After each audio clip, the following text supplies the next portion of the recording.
Hello दोस्तों, कैसे हैं आप सब। उम्मीद करता हूं कि आप सब बढ़िया से होंगे। दोस्तों, आज हम इस भारत को देखते हैं, वो बेहद आधुनिक और विकसित है। आज हमारे चारों तरफ हाई स्पीड कार, मोबाइल से लेकर एक से बढ़कर एक एडवांस टेक्नोलॉजी हमारे पास है और लोग जीन्स टी शर्ट में घूमते हैं। लेकिन दोस्तों, आपको क्या लगता है, क्या ये असली भारत है? जी नहीं दोस्तों, आज हम इस भारत को देखते हैं सिर्फ कश्मीर से कन्याकुमारी तक ही है। लेकिन एक ऐसा वक्त हुआ करता था जब अफगानिस्तान से लेकर म्यांमार तक सिर्फ भारत ही भारत हुआ करता था। उस वक्त लोगों का रहना और खाना सब कुछ बिल्कुल अलग हुआ करता था। दोस्तों, आज के इस वीडियो में हम आपको वही दिखाएंगे कि अपना देश भारत साल 1800 में कैसा लगता था, कैसा था उस समय के लोगों का लाइफस्टाइल। दोस्तों, वीडियो को बिना स्किप किए आखिर तक देखिएगा। दोस्तों, शुरू करने से पहले आप सबसे एक रिक्वेस्ट है कि अगर आप इस चैनल पर नए हैं तो प्लीज वीडियो को लाइक और चैनल को सब्सक्राइब कर लें। दोस्तों, अंग्रेजों के भारत आने की बात करें तो उन्होंने 16वीं शताब्दी में ही भारत में दस्तक दे दी थी, जब 1631 में शाहजहां ताजमहल बना रहा था। तब दूसरी तरफ अंग्रेज भारत में पैर पसारने की कोशिश कर रहे थे। इसके बाद भारत में छोटे बड़े कई राजाओं के अलावा दो बड़ी ताकतें बची थी, जिसमें से एक थी औरंगजेब की मुगलिया सल्तनत और दूसरी थी मराठा साम्राज्य। अंग्रेजों ने इंतजार किया कि ये दोनों आपस में लड़ें और हम बीच में बाजी मार ले जाएं। इसलिए अंग्रेजों ने कई कोशिशें भी की और इतने सालों बाद अंग्रेज धीरे धीरे अलग अलग जगहों पर भारत की सत्ता में आने लगे। उनके इरादों को कामयाब होने में 100 सालों से ज्यादा का समय लग गया और फिर साल आया 1800। ये वो दौर था जब मुगलों की सल्तनत खत्म हो चुकी थी और ईस्ट इंडिया कंपनी के साथ अंग्रेज भारत में अपने पैर जमा चुके थे। तो चलिए दोस्तों, आज जानते हैं साल 1800 में अपना भारत कैसा था। पहनावा, ये वो दौर था जब भारत का या दुनिया में कोई भी बड़ी टेक्नोलॉजी नहीं हुआ करती थी। लोग आपस में कुछ खास कनेक्ट नहीं थे। जहां आज के भारत के पहनावे पर पश्चिमी सभ्यता का प्रभाव है, उस वक्त ऐसा नहीं था। हमारे यहाँ ज्यादातर लोग धोती और गमछा पहना करते थे और बहुत अमीर लोग कुर्ता पहन लिया करते थे। बाद में अंग्रेजों की शर्ट और टी शर्ट भी कुर्ता ही कहा जाने लगा। और तो और आज भी अगर आप उत्तर प्रदेश या पश्चिम बिहार में जाएं तो बड़े बुजुर्ग लोग शर्ट और टी शर्ट को ही कुर्ता कहते हैं।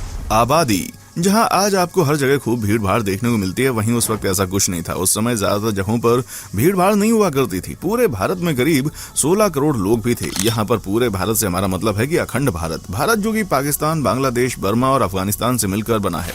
यानी आज जहाँ के इतने से भारत में 130 करोड़ से ज्यादा की आबादी है, वहीं इन 5 देशों के उस एरिया में उस वक्त सिर्फ 16 करोड़ लोग रहा करते थे। किसानी, उस समय भारत में बहुत ज्यादा प्रोफेशंस नहीं हुआ करते थे, ज्यादातर लोग किसान होते थे।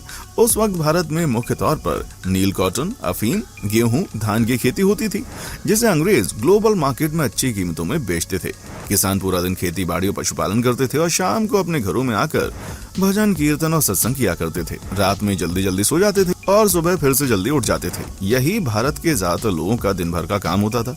ये वो दौर था जब भारत में लाइट नहीं थी, इसलिए शाम को भजन या पूजन करने में बाधा न आए, इसलिए दिए जलाए जाते थे। और इस दौर में जातिवाद बहुत हुआ करता था। लोग अपनी जाति के हिसाब से अपने काम करते थे, जैसे कि कुम्हार मिट्टी के बर्तन बनाता था, धोबी कपड़े धोता था, लोहार लोहे का काम करता था। लेकिन जब इनका भी दिन खत्म हो जाता था तो शाम को ये भी पूजा पाठ में लग जाते थे।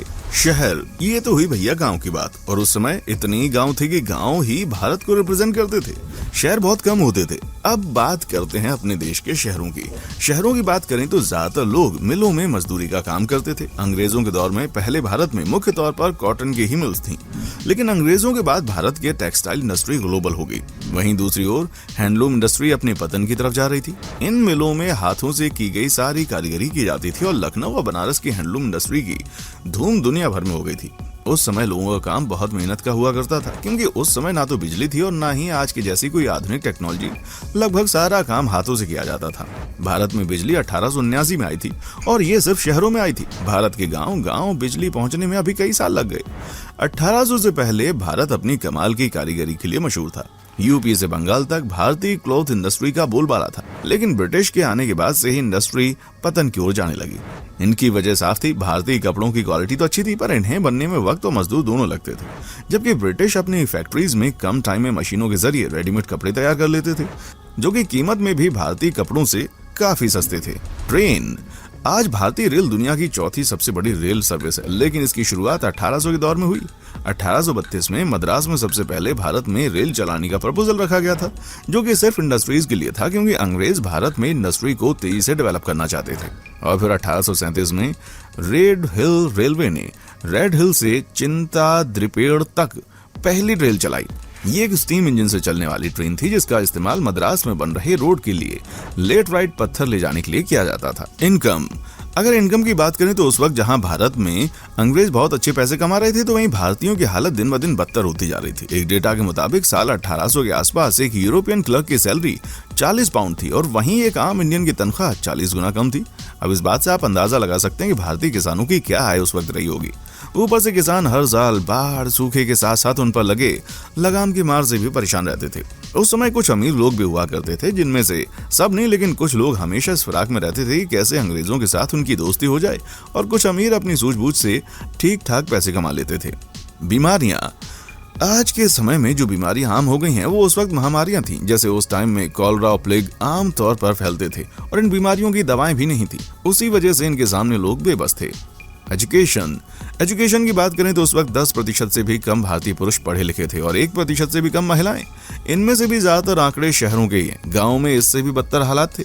हालांकि ऐसा नहीं था कि बिना पढ़े लिखे लोग स्किल्ड नहीं थे, वो लोग स्किल्ड थे और अपने कई कामों में माहिर भी थे, लेकिन कम पढ़े लिखे होने के कारण लगान जैसी चीजों में डील नहीं कर सकते थे। गांव का व्यापार, भारत के लोग उस वक्त पैसों से चीजें खरीदने और बेचने के बजाय एक्सचेंज व्यापार करते थे। जैसे एक मटके के बदले 6 किलो चावल, 5 किलो आटे के बदले 5 किलो दाल। ज्यादातर गाँव में ऐसे व्यापार होता था। सामान के बदले सामान दे दिया जाता था और ऐसे गाँव में सभी लोगों के पास सब कुछ पहुंच जाता था। इसका सबसे बड़ा फायदा यह था कि गाँव से अनाज बाहर बेचने की जरूरत नहीं पड़ती थी। हिंदू मुस्लिम संबंध, दोस्तों 18वीं शताब्दी के भारत में हिंदू और मुसलमानों के बीच मैत्रीपूर्ण संबंध थे, जो कि एक जीवन की स्वस्थ विशेषता थी। भले ही उस समय कई रईसों सरदारों में एक दूसरे के साथ लगातार मतभेद थे, लेकिन उनके झगड़े और गठबंधन शायद ही कभी धार्मिक मतभेदों पर आधारित थे। दूसरे शब्दों में कहें तो उनकी राजनीति मुख्यतः धर्मनिरपेक्ष थी। वास्तव में देश में धार्मिक असहिष्णुता या सांप्रदायिक दुश्मनी बहुत कम थी। हर कोई, चाहे वो कितना भी ऊंचा या नीचा क्यों ना हो, एक दूसरे के धर्म का सम्मान करता था और सहिष्णुता की भावना साझा किया करता था। महिलाओं की स्थिति, दोस्तों उस समय उच्च वर्ग की महिलाओं को घर से बाहर काम करना नहीं चाहिए था। किसान महिलाएं आमतौर पर खेतों में काम करती थीं और निम्न वर्ग के परिवारों की महिलाएं परिवार की आय के पूरक के लिए अक्सर घर से बाहर काम करती थीं। पर्दा प्रथा ज्यादातर उत्तर में उच्च वर्गों द्वारा प्रचलित थी। दक्षिण में इसका अभ्यास नहीं किया जाता था। लड़के और लड़कियों को एक ही कमरे में नहीं रहने दिया जाता था। सभी विवाह परिवारों के मुखिया द्वारा तय किए जाते थे। पुरुषों को एक से अधिक पत्नियां रखने की अनुमति थी, लेकिन धनवानों को छोड़कर अधिकांश के पास केवल एक ही थी। दूसरी ओर एक महिला से अपने जीवन काल में केवल एक बार शादी करने की उम्मीद की जाती थी। कम उम्र में शादी की प्रथा पूरे देश में फैली हुई थी। 3 या 4 साल की उम्र के बच्चों को भी कभी कभी शादी कर दी जाती थी। शादी का बड़ा खर्च उठाने और दुल्हन को दहेज देने की बुरी प्रथा उच्च वर्गों में प्रचलित थी। दहेज की प्रथा विशेष रूप से बंगाल और राजपूताना में प्रचलित थी। महाराष्ट्र में पेशवाओं द्वारा उठाए गए ऊर्जावान कदमों ने इसे कुछ हद तक रोकने में मदद की। दोस्तों कुल मिलाकर बात यह है कि 18वीं शताब्दी का भारत कुछ ऐसा था कि कुछ चीजें बहुत ही अच्छी थी और कुछ बहुत ही खराब। मकान बेशक कच्चे थे, मगर लोग उस वक्त अच्छे थे। लालच और धोखेबाजी जैसी चीजों से लोगों का उस वक्त कोई वास्ता नहीं था। आपको क्या लगता है कि उस वक्त के भारत की कौन कौन सी चीजें हैं जो आज के भारत में भी होनी चाहिए? दोस्तों उम्मीद करता हूं कि हमारा एपिसोड आपको पसंद आया होगा। दोस्तों अगर आप हमारे चैनल पर नए हैं तो प्लीज चैनल को लाइक शेयर और सब्सक्राइब जरूर करें, क्योंकि हम आपके लिए रोज इस तरह की वीडियोस बनाते रहते हैं। देखने के लिए शुक्रिया।